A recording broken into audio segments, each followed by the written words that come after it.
આકાશવાણી ભુજ સ્થાનિક સમાચાર પરેશ મારુ વાંચે છે। નમસ્કાર। બંગાળની ખાડીમાં સર્જાયેલા ડિપ્રેશનના કારણે રાજ્યની સાથે કચ્છમાં છેલ્લા 5 દિવસથી વરસાદ વરસી રહ્યો છે। હવામાન વિભાગની ભારેથી અતિભારે વરસાદની આગાહી વચ્ચે જિલ્લાના તમામ તાલુકામાં મેઘરાજાએ પોતાની હાજરી નોંધાવી છે। જિલ્લામાં આજે સવારે ગોરંભાયેલા માહોલ વચ્ચે કેટલાક સ્થળે વરસાદી ઝાપટા તો ક્યાંક વીજળીના કડાકા ભડાકા સાથે ધોધમાર વરસાદ પડ્યો હતો। છેલ્લા 3-4 દિવસથી પડી રહેલા વરસાદના કારણે પશ્ચિમ કચ્છના 3 તાલુકા અબડાસા, લખપત અને નખત્રાણામાં ધરતીપુત્રો અને માલધારીઓમાં ખુશી ફેલાઈ છે। ડુમરાથી અમારા શ્રોતા મિત્ર જયેશ ગોસ્વામીએ વિગતો આપતા જણાવ્યું હતું કે આજે બપોરથી અબડાસા તાલુકાના ડુમરા, લઠેડી, છછી, સાંધાણ, વરંડી મોટી, વરંડી નાની, નારાયણપુર સહિત ગ્રામ્ય વિસ્તારમાં ધોધમાર વરસાદ પડ્યો હતો। વરસાદના કારણે ડુમરા ગામની નદી પૂરજોશમાં વહી નીકળી હતી। વરસાદના પગલે વાવણી કરનારા ખેડૂતો અને પશુપાલકોમાં નવી આશાનો સંચાર થયો છે। માંડવી અને મુન્દ્રા તાલુકામાં પણ ઝરમર વરસાદ વરસ્યો છે। મુન્દ્રા તાલુકાના કારાઘોઘા ડેમ ફરી ઓવરફ્લો થતા પાપડીમાં પાણી વહી નીકળ્યા હતા, જેના કારણે નાના વાહનો માટે માર્ગ બંધ થયો હતો। ગાંધીધામ, આદિપુર અને અંજાર વિસ્તારમાં પણ મેઘરાજાએ પોતાની હાજરી પુરાવી છે। જન્માષ્ટમીથી શરૂ થયેલા વરસાદના કારણે કચ્છના તળાવો, ડેમોમાં પાણીની આવક થઈ છે। જિલ્લા કંટ્રોલ રૂમમાંથી મળેલી વિગત અનુસાર આજે સવારે 6 વાગ્યાથી લઈને સાંજના 6 વાગ્યા સુધીમાં ભચાઉ તાલુકામાં 18 મિલીમીટર, અંજારમાં 29 મિલીમીટર, ભુજમાં 15, નખત્રાણામાં 5, અબડાસામાં 30 મિલીમીટર, માંડવીમાં 4, મુન્દ્રામાં 2 અને ગાંધીધામ તાલુકામાં 31 મિલીમીટર વરસાદ નોંધાયો છે।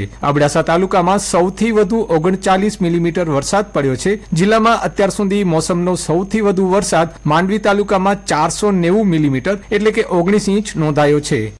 બંગાળની ખાડીમાં સર્જાયેલી સિસ્ટમ મુંબઈને ગમરોડી ગુજરાત નજીક પહોંચી છે, તો અન્ય 3 સિસ્ટમ પણ સક્રિય બનતા હવામાન વિભાગે કચ્છ જિલ્લામાં આવતીકાલે અતિભારે વરસાદનું રેડ એલર્ટ તો શુક્રવારના ઓરેન્જ એલર્ટ આપ્યું છે, તો 25મી તારીખ સુધી મધ્યમથી ભારે વરસાદનું યલો એલર્ટ આપવામાં આવ્યું છે। ભારે વરસાદની ચેતવણીના પગલે વહીવટી તંત્ર દ્વારા પણ આવશ્યક તકેદારીના પગલાં ભરવામાં આવ્યા છે। માછીમારોને 23મી ઓગસ્ટ સુધી દરિયો ન ખેડવા સૂચના આપવામાં આવી છે। આઈએમડી દ્વારા જાહેર કરાયેલા હાલના નાવકાસ્ટ અનુસાર જિલ્લામાં આગામી 3 કલાક ભારે વરસાદનું રેડ એલર્ટ જારી કરાયું છે। જિલ્લા વહીવટી તંત્ર દ્વારા નાગરિકોને સાવચેત રહેવા અનુરોધ કરાયો છે।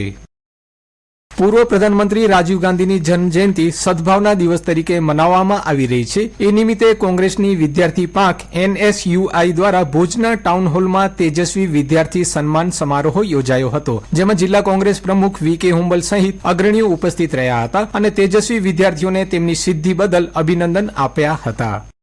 ભુજમાં હમીરસર તળાવમાંથી આજે એક અજાણ્યા વ્યક્તિનો મૃતદેહ મળી આવ્યો છે। બપોરના સમયે ભુજ ફાયર કંટ્રોલ રૂમને તળાવમાં વ્યક્તિ ડૂબવાની માહિતી મળી હતી। ફાયર વિભાગની રેસ્ક્યુ ટીમે તાત્કાલિક ઘટના સ્થળે પહોંચી કાર્યવાહી હાથ ધરી હતી। પોલીસે મૃત વ્યક્તિની ઓળખ મેળવવા સાથે આ બનાવ અકસ્માત છે કે આત્મહત્યા તે અંગે તપાસ શરૂ કરી છે। અખંડ ભારત સ્વાભિમાન મંચ દ્વારા આયોજિત સિંદૂર સ્વાભિમાન યાત્રાનું ખડીર બેટના ધોળાવીરામાં ભવ્ય સ્વાગત કરવામાં આવ્યું હતું। યાત્રાના સ્વાગત પ્રસંગે ઢોલના નાદ અને ભારત માતા કી જયના નારા ગુંજી ઉઠ્યા હતા। કાર્યક્રમમાં સીમા જનકલ્યાણ સમિતિના જીવણભાઈ આહિર, ધોળાવીરાના સરપંચ જીલુભા સોઢા અને ઘનશ્યામ મહારાજ સહિત અનેક આગેવાનો ઉપસ્થિત રહ્યા હતા। કાર્યક્રમ દરમિયાન લોકો સાથે સંરક્ષણ ક્રાંતિ વિશે ચર્ચા કરવામાં આવી હતી। સરકાર દ્વારા લેવાયેલા વિવિધ પગલાંની માહિતી આ તકે આપવામાં આવી હતી। ભાવિ પેઢીને જળસંચયનો સંદેશ આપવા રાજ્યના પ્રથમ વોટર હાર્વેસ્ટિંગ થીમ પાર્કનું આદિપુર ખાતે લોકાર્પણ કરવામાં આવ્યું હતું। આ પાર્ક દ્વારા લોકોને ઘર, સમાજ અને શહેર સ્તરે પાણી સંચય માટે પ્રેરણા મળશે, તેમજ જળસંચયના પ્રયત્નોને વધુ બળ મળશે તેવી લાગણી આ પ્રસંગે ઉપસ્થિત મહાનુભાવો દ્વારા વ્યક્ત કરાઈ હતી। છેવાડાના લખપત તાલુકામાં સાતમ આઠમના તહેવારોની ઉજવણી કરવા ધંધાર્થે બહાર વસતા પાટીદાર પરિવારો મોટી સંખ્યામાં વતન આવતા સૂના પડેલા ગામડાઓમાં તહેવારનો ધમધમાટ જોવા મળ્યો હતો। તાલુકાના મુખ્ય મથક દયાપર સહિત સિયોદ, ગરુલી, ધારેશી, દોલતપર, વિરાણી, મેઘપર વગેરે ગામડાઓમાં ધંધાર્થે બહાર રહેતા 5000 જેટલા સભ્યો વતનમાં તહેવારો ઉજવવામાં આવ્યા હતા। તહેવારો દરમિયાન તેજસ્વી તારલાઓનું સન્માન, વિવિધ વાનગીઓના સ્ટોલ, સ્પર્ધા, દાંડિયારાજ સહિત વિવિધ કાર્યક્રમો યોજાયા હતા। અને આ સાથે સમાચાર બુલેટિન પૂરું થયું। નમસ્કાર।